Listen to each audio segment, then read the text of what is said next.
Hey guys, it's Gundidi, and I got something cool for you. I have another Canik for you. This one is the Canik SFX Rival-S, and the S stands for steel frame. As you know, most Caniks are polymer framed striker fire pistols. This one is different. It is a steel framed striker fire pistol. I know what you're thinking. You're probably asking, why would you want a steel frame gun? Doesn't that make it heavier? Well, that's kind of the purpose. The weight helps with recoil. This guy's weight is holding at about 42.7 ounces unloaded. It is a heavy gun. And that's going to help with recoil because that weight's going to mitigate that recoil. But Canik did offer a similar gun that mitigates recoil at a lighter weight just recently. We're talking about the Canik TTI Combat, and this one has a compensator instead of a steel frame. That, in turn, is doing pretty much the same thing, except for it's pushing the muzzle down instead of adding weight to keep that muzzle from flipping. Different concept to do pretty much the same design. Different design to do the same concept. That's a better choice of words. But the weight difference is pretty substantial. I mean, on this guy, you are looking at 42.7 ounces, and this guy without the optic is running at about 29.3. So it's almost a pound difference between the two. You're talking like, 13 ounces roughly difference? That's pretty significant. They are pretty neat, and they both serve pretty much the same purpose, mitigate that recoil so you get faster follow-up shots. But you guys came here for the Rival-S, so let's go over the specs of this guy. Now, the Rival-S is a 5-inch barreled pistol. It is a 5-inch fluted barrel. It is kind of neat. It's got that little tiny fluting. It's not major, but it is pretty decent looking. And that kind of serrations go into the hood of the barrel too. I think that's just kind of followed the design of the serrations that go across the entire slide itself. Definitely kind of neat design concept. Of course, you got those like Raptor style cuts in the front there.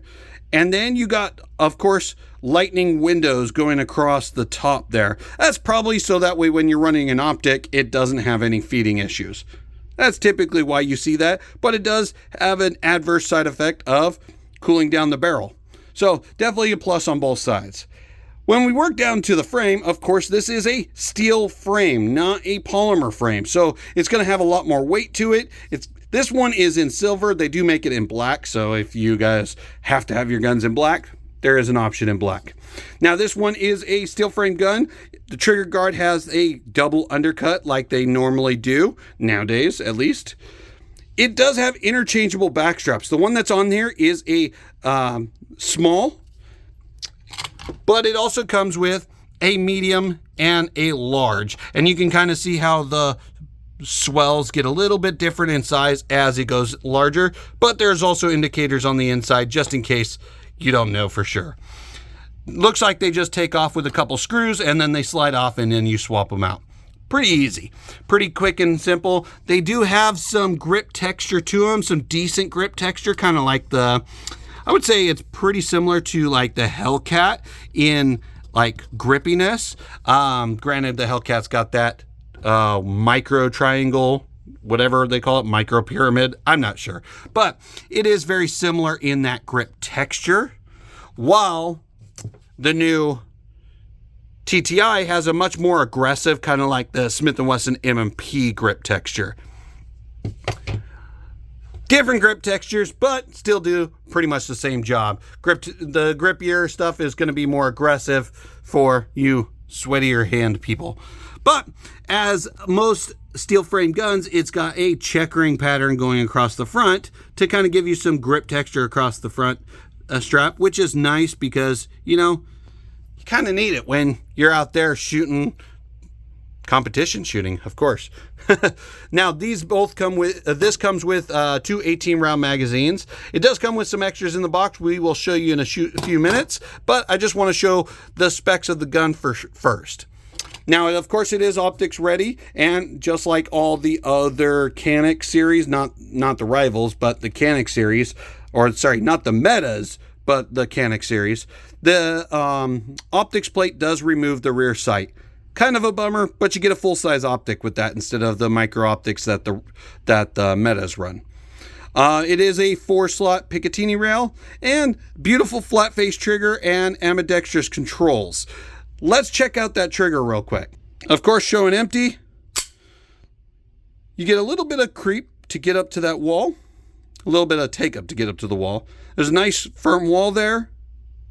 And then it breaks right on through. Let's check out that reset. It resets you pretty quick, but you do have a little bit of take up to get back to that wall, and then it breaks.